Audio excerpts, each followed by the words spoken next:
NDA गठबंधन मजबूती से चुनाव लड़ेगा। हम सभी एनडीए के साथी पूरी ताकत के साथ चुनाव मैदान में डटे हुए हैं और चुनाव 10 सीट पर जीतने का पूरा प्रयास कर रहे हैं।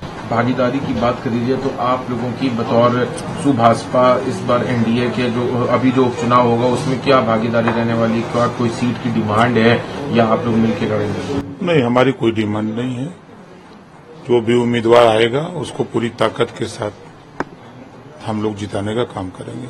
क्या लगता है कैसा इस बार का चुनाव रहने वाला है, क्योंकि जो बीते अभी चुनाव हुए हैं उसमें यूपी में जो ग्राफ था एनडीए का वो कहीं ना कहीं डगमगाया है इंडिया गठबंधन के सामने, तो क्या लगता है इस बार क्या रहने वाला है? बहुत अच्छा रहेगा। झूठ फरेब की राजनीति ज्यादा दिन तक नहीं चलेगी।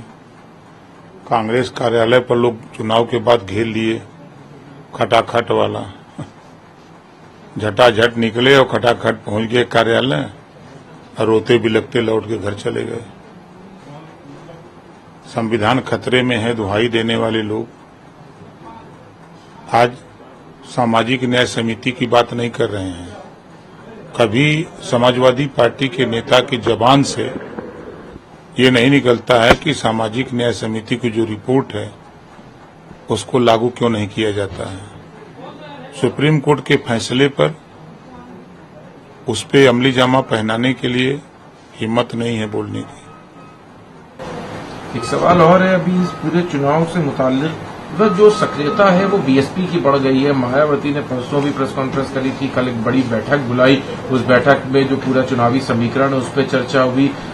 3 से 4 सीटों पे उनके कैंडिडेट भी एक तरह से फाइनल हो गए। क्या लगता है कि इस बार क्या मायावती का एक बिल्कुल नया रूप जो अभी 2024 में बात करी जाए जो 2022 में नहीं देखने को मिला, इस बार बीएसपी की बहुत मुखरता से चुनाव में आने वाली है? देखिए, उनकी पार्टी है, स्वतंत्र है, लड़ना न लड़ना, लड़ रही हैं, अच्छी बात है। बसपा अगर चुनाव लड़ रही है तो अच्छी बात है। कम से कम उनके वोटर जो तितर बितर होते थे चुनाव न लड़ने की वजह से, तो वो इकट्ठा रहेंगे। अगर इकट्ठा हो जाएंगे तो क्या एनडीए को नुकसान नहीं होगा उससे? नहीं, उसे सपा को नुकसान है, सपा कांग्रेस को नुकसान है। तो वो वोट ये लोग संविधान खतरे में बताते हैं तो वो खतरा टल जाएगा।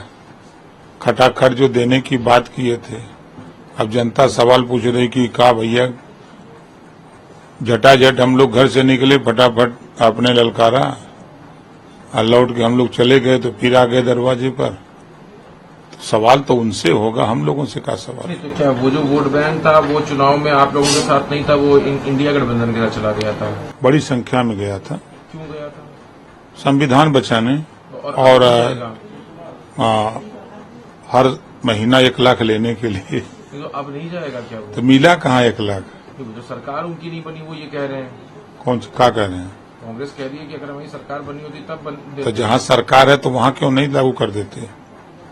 तो जहाँ कांग्रेस कैसे कॉन्फिडेंट हो सकते हैं कि मायावती को उनका जो वोट बैंक है वो सही हो जाएगा और आपको उसका फायदा मिलेगा? देखिए, आज के तारीख में बसपा का जो वोट है वो बसपा के साथ है। बसपा के चुनाव न लड़ने की वजह से भले वो वोट इधर उधर चला जाए, लेकिन जब बसपा चुनाव मैदान में आती है तो वोट अपने जगह स्थिर हो जाता है। यानी कि बीएसपी चाहे जितने एक्टिव मोड में रहे फायदा एनडीए का होगा? 100% होगा। 10 में से क्या समीकरण रहने वाला है? हम लोग पूरी कोशिश में हैं। क्या टारगेट? 10 में 10, 8, 9? कोशिश 10 पर कर रहे हैं, जनता मालिक है। सवाल और है, अभी जो कोलकाता से घटना सामने आई है जिसमें एक रेजिडेंट डॉक्टर के साथ गैंगरेप किया गया, उसके बाद वहां पे हालांकि जांच वगैरह भी शुरू हुई है, लेकिन ये एक नेशनल इंटरेस्ट का मामला बन चुका है। अभी कई जगह पे डॉक्टर्स ने इसको लेकर विरोध प्रदर्शन भी किया है, कई जगह कार्य बहिष्कार भी है कि इस तरह की घटना कोलकाता में हुई है, जघन्य अपराध है। ऐसी घटना की हम निंदा करते हैं, ऐसी घटना नहीं होनी चाहिए। उसमें जांच टीम गठित हो गई है, जांच के बाद जो रिपोर्ट आ रही है और केंद्र सरकार भी उस पर निगाह लगाए हुए है, राज्य सरकार भी उस पर वहां की निगाह लगाए हुए है। दोषी को बख्शा नहीं जाएगा, उसके खिलाफ कड़ी से कड़ी कार्रवाई होगी।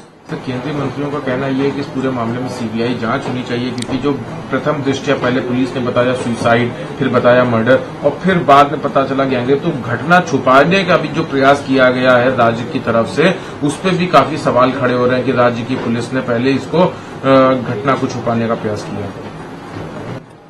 अब वो जांच का विषय है। अगर सीबीआई जांच की बात हो रही है तो प्रदेश सरकार को डिमांड करना चाहिए, सीबीआई जांच करा लिया जाए। यूपी में भी उसको लेके जो कई डॉक्टर्स हैं, बड़े मेडिकल हॉस्पिटल्स हैं, उसमें कार्य बहिष्कार आज डॉक्टर्स रेसिडेंट्स कर रहे हैं।